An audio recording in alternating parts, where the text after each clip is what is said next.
Gentlemen, come back to my argument here. The middle class keeps getting richer. This is the Scott Winship argument, and there's a little bit in the weeds, but not so much in the weeds because it's going to come out of the weeds into Election Day this year if the GOP can make the case.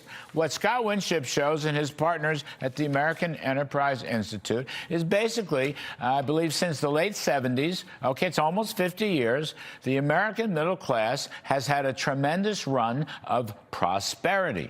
And in particular, the higher end of the middle class has moved everybody up the prosperity flagpole. This is big stuff, Jason. It deserves to be ventilated. I talked a wee bit about it on Fox and Friends this morning. This is a case, by the way, that Trump tax cuts 2.0 will feed right into as long as they make the case. What do you think?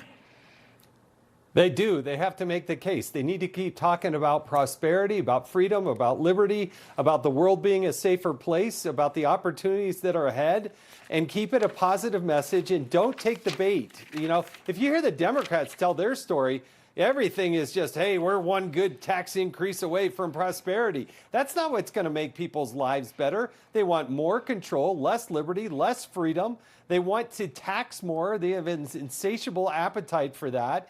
And all they can think about is Trump, Trump, Trump. Yeah. And yet Donald Trump is the best entrepreneur in our lifetimes. He's built more prosperity than any other president in the history of this country.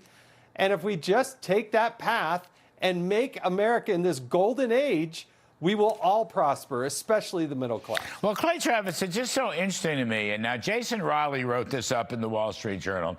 But, you know, I'm bookending this period. 79 to, I believe the last year was 24, 25. I'm bookending it. You've got the Reagan tax cuts at the beginning of the period, and now the Trump tax cuts at the end of the period. I'm saying the period of low taxes, relatively speaking, in our nation's history. It's not as low as the 20s, okay? And JFK was the first Democrat to cut tax rates after World War II. But 50 years is a long time, and you had some major tax cuts, and look how well the middle class has done. And look how well two-earner families have done. And look how well women will play a very big role in this. But the point is, if you listen to Bernie Sanders or Elizabeth Warren or other, left-wing senators and progressives, so to speak, they'll tell you supply-side economics or trickle-down economics hollowed out the middle class. Au contraire, it's just the reverse. The middle class has prospered like never before.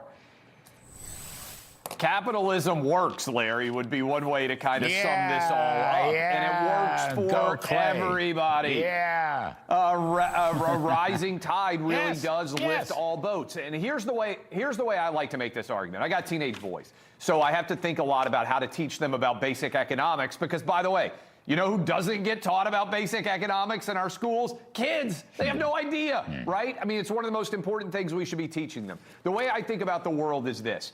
If we contemplate the parties as arguments, right, and we think about the Republican Party and what they argue and the Democrat Party and what they argue, let's think of the American economic output as one big pie, right? Mm-hmm. Democrats look at it as a fixed pie, right? Mm-hmm. Birthday cake is out there, and we only have 8 slices. Pepperoni pizza's out there. We only have 8 slices. And if you're taking 2, then that means somebody else doesn't get it. To me, the Republican Party should be the party that say, let's make more pies. Let's build, let's cook bigger cakes. Let's make bigger pizzas. And then everybody's slice becomes more substantial. That's what the American economy has done. Here's the frustrating part. And I know a lot of people get frustrated by this.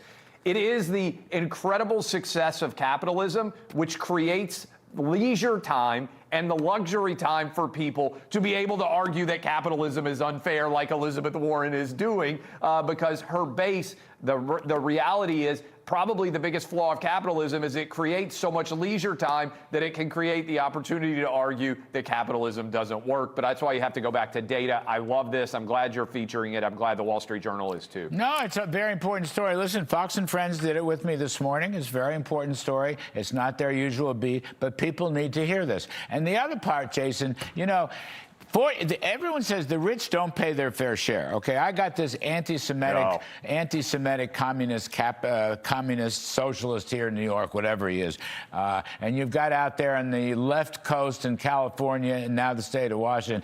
You take some of these big blue states, you take state and local taxes plus federal taxes, and folks at the top 1% are paying more than half of the income tax. How can you say that's not their fair share? Of course they're paying more than their fair share. And Jason Chaffetz, as you well know, as a former Oversight Committee chairman, if my memory serves me correctly, these tax dollars are being used for fraudulent purpose. That's a new wrinkle on this whole story, is it not?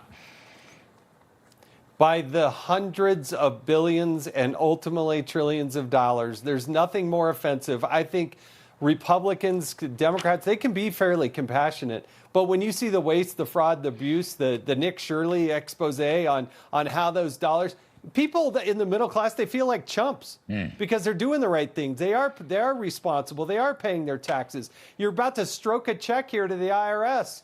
And to see the fraud where somebody else is just coming into this country illegally, that gets offensive and it gets old to a lot of people. And this is why I don't think the Democrats are going to do well in the midterms, because they do more and go out of their way for people here illegally than the person who's actually living the American dream, working hard, trying to do everything they can.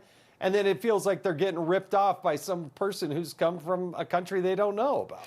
You know, Clay, I have to use this phrase, self-respecting poll, because some of these polls are just pathetic, okay? Yeah. They heavily weighted towards Democrats, and they underweight Republicans, and they underweight the Trump vote.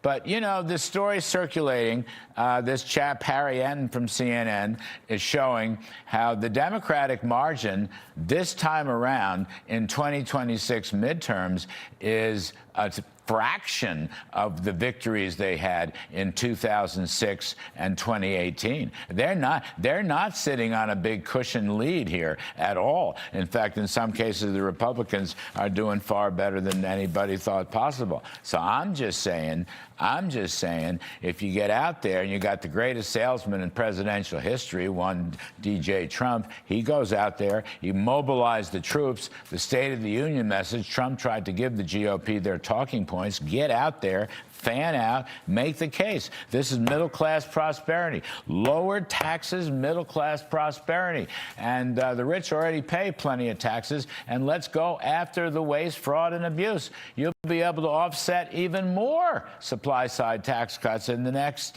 reconciliation fiscal bill. No doubt. Look, I think there are a couple of things that are working in favor of what you just argued for. One, tax cuts. A lot of people, as tax season is now arriving, are going to get refunds they weren't expecting, and that's going to make them feel better. As we roll into the summer, that should provide some jet fuel into the economy overall. The other part of this is Democrats don't have good arguments. Their arguments for a decade have been Donald Trump is Hitler and he's going to take us to world war and everything is going to fall apart. And the American public has seen through that. It doesn't work. Their arguments are much less popular. When we argue on ideas, pro-capitalism wins. Trump's got that side of the debate. And I think as we pivot into summer and the fall, it's going to start to really land for many Americans. Right. I mean, that's Jason, I'll give you the last word. But what Clay said, what are they going to run on? Men in women's locker rooms, or let's reopen the borders to another 20 million illegals, or let's defund ICE and let's defund police, or another $5 trillion tax hike, Jason. I mean, what is exactly the Democratic Party going to run on besides the Trump derangement syndrome? The country can be more like California, Illinois, and Minneapolis or Minnesota, or you can be more like Florida and Tennessee and Texas and Utah and Idaho and keep on going down the line. That's the choice, because Democrats have been running the place for 30 years in those other states, and Republican principles.